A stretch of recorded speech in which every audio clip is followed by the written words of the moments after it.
Ramadan itu bukan cuma tentang menahan lapar, tapi tentang belajar melihat siapa yang lebih butuh kita. Di balik ramainya kota Bandung, ada satu tempat yang mungkin jarang kita lihat. Tempat ini bukan sekadar rumah, tapi jadi harapan terakhir untuk mereka yang bahkan belum sempat memilih hidupnya sendiri. Hari ini, tim The Trails berkunjung ke sebuah rumah singgah yang isinya bukan orang dewasa, tapi bayi.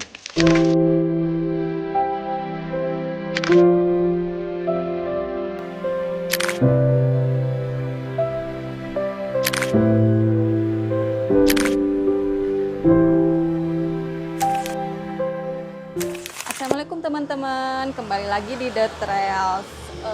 Di spesial Ramadan kali ini kita akan melakukan sesuatu yang sederhana tapi semoga mempunyai makna yang besar. Kita akan mengunjungi salah satu panti asuhan, yaitu Rumah Asuh Abi. Di video ini kita bukan hanya belajar tentang memberi, tapi mengajarkan kita rasa bersyukur dan melihat sisi lain hidup yang berbeda. Jangan kemana-mana, saksikan terus The Trails. Sebelum kunjungan, kami membeli beberapa kebutuhan yang sangat urgent untuk adik-adik di sana.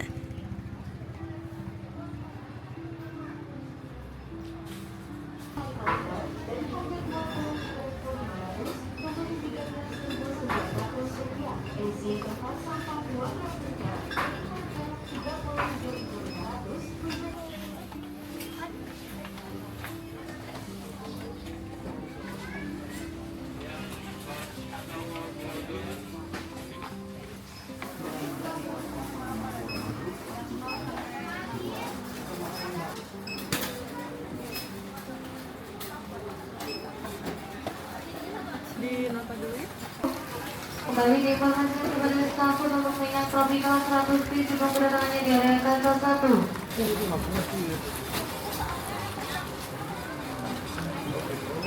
Perjalanan kita hari ini menuju Ranca Ekek ke sebuah tempat bernama Rumah Asuh Abi. Tempat ini berjarak sekitar 25 km atau sekitar 1 jam perjalanan dari kota Bandung.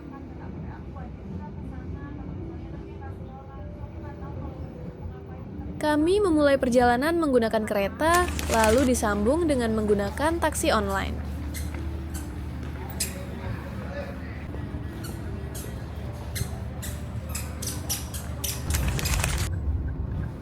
Tempatnya sekitar 15 menitan dari stasiun Ranca Ekek, tepatnya di sebuah perumahan klaster kecil bernama Klaster Talun Indah.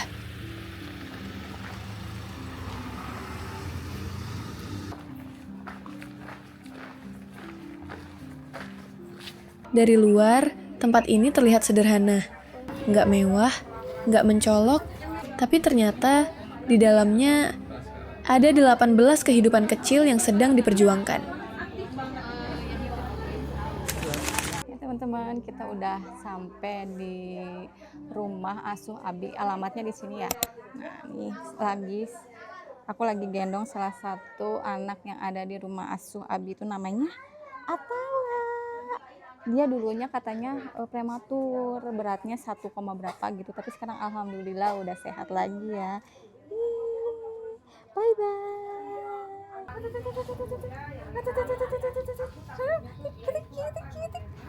Begitu masuk, suasananya langsung beda. Tenang, tapi juga terasa penuh cerita. Di sini ada 18 bayi dengan latar belakang yang nggak pernah mereka pilih. Ada yang ditinggalkan karena ekonomi, ada juga yang ditemukan di tempat-tempat yang nggak pernah kita bayangkan. Dan yang paling nyentuh, mereka semua bahkan belum ngerti kenapa mereka ada di sini.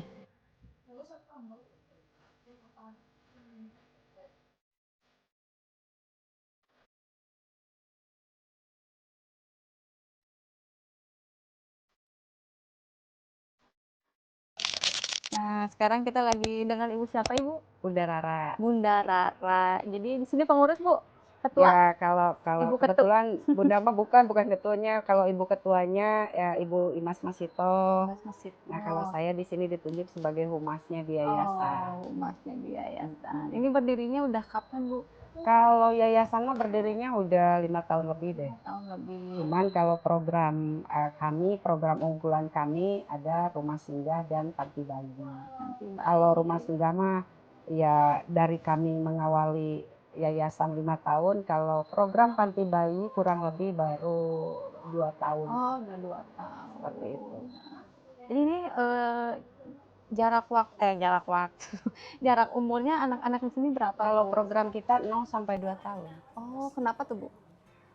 Satu sarana dan prasarananya, soalnya kan harus di klaster mungkin ini, Klaster. misalnya dari 2 tahun sampai 1 tahun sampai 3 gitu. Nah kan di sini juga Tepion lihat Iya. kita keadaannya, Sih. terus Belum dilihat memadai dari ya. ibu-ibu perinya, ibu-ibu pengasuhnya ibu-ibu juga peri. kan udah pada tuir-tuir ya. Jadi kalau ngurusin yang udah lari ya udah dia kerepotan. Jadi ya udah ya kayak gini lah. Jadi programnya dari 0 sampai 2 tahun. Nah, kalau misalnya udah dititip nih sama orang tuanya, udah dikasih gitu ke pihak panti ini. 2 tahun nggak ada yang adopsi, gimana tuh Bu? Belum. Kita belum pernah nyampe ke anak Oh, yang sampai 2 alhamdulillah ya, Bu. tahun stay di sini, tidak gitu. Alhamdulillah gitu.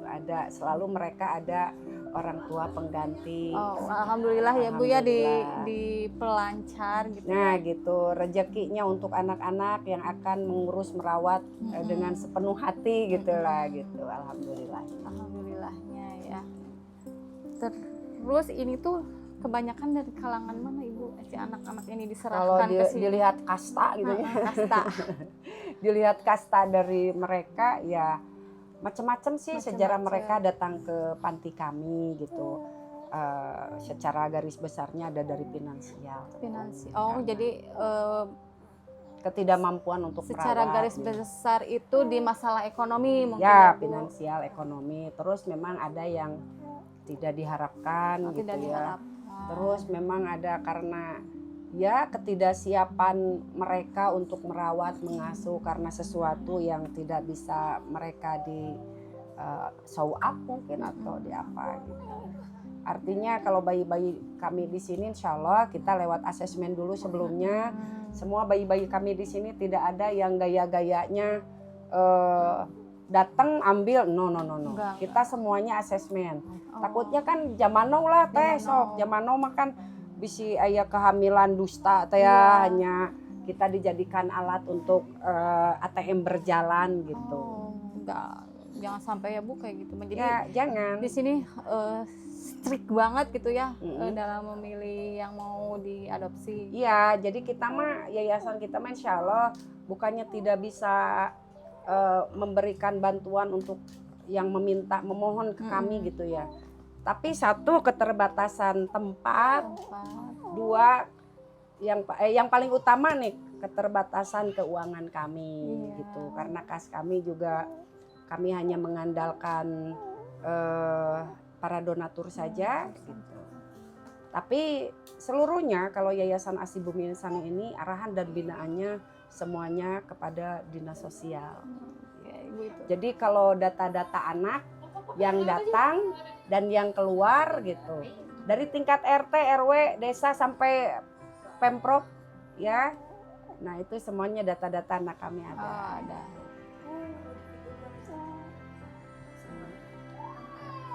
Boleh? Oh, seperti itu. Terus katanya tadi ada kasusnya anaknya yang prematur. Ya. Ada gitu. Ya. Itu kan kalau prematur itu rata-rata harus penanganan khusus. Ya iyalah teh Gimana biayanya, butuh Bu? perawatan medis yang benar gitu. Soalnya kan kita kan kalau menjadi relawan kemanusiaan yang paling diutamakan per detik itu keselamatan. Ya, nyawa ya Bu ya. Jadi kita tidak berpikir orang tuanya bla bla bla banyak diomongan, itu hanya orang tuanya saja. Tapi kalau kami sebagai relawan kemanusiaan per detik itu penyelamatan dulu bayi. Jadi artinya kan kita juga biar tidak, kalau kata bahasa Jerman mah nggak rencet ngurusnya gitu. Yes ya gitu. Jadi udah aja kita serahkan kalau misalnya ada bayi prematur ya ke bagaimana baiknya ke rumah sakit atau apa, bagaimana dengan dokter gitu.